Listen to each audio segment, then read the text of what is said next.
Hi and welcome back to the channel, and thank you so much for clicking into this video. So in this video, I am going to teach you how to fix Spotlight not working in Windows 11. Make sure that you stay until the very end of this video so you don't miss any important step or information, and without further ado, let's get on it. So the first fix that you can do is to make sure that you have an active internet connection. So since the picture displayed on the lock screen are downloaded from Bing Daily, you may be stuck on the same picture if you have a poor network connection.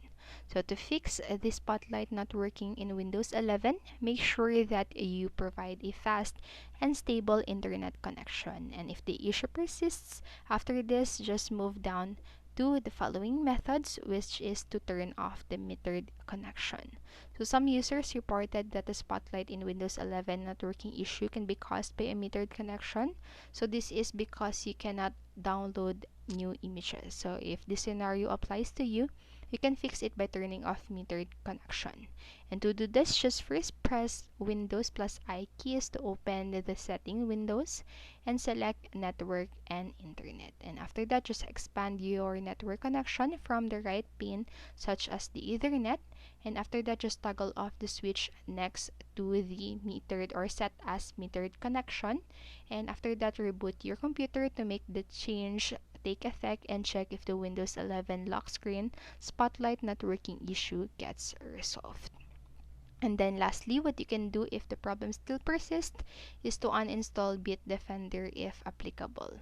So according to user reports from Answers.Microsoft Forum, uninstalling Bitdefender antivirus can help fix Spotlight not working on Windows 11.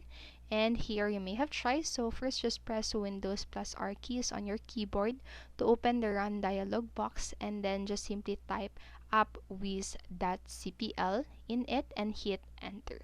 And in the Programs and Features window, scroll down the list of the installed programs to the Bitdefender Total Security, and then right-click it and select Uninstall.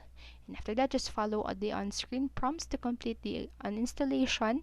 Then you can repeat the same process to uninstall other Bitdefender-related antivirus programs from your Windows 11 PC. And so that's it for this video. Remember, you can always pause this video, go back to the video, and follow the steps at your own time. And so I hope this helped you. And if it did, please make sure to like, subscribe, and hit notification bell button so you won't miss a video. Thank you so much for watching and have a great day. Bye bye.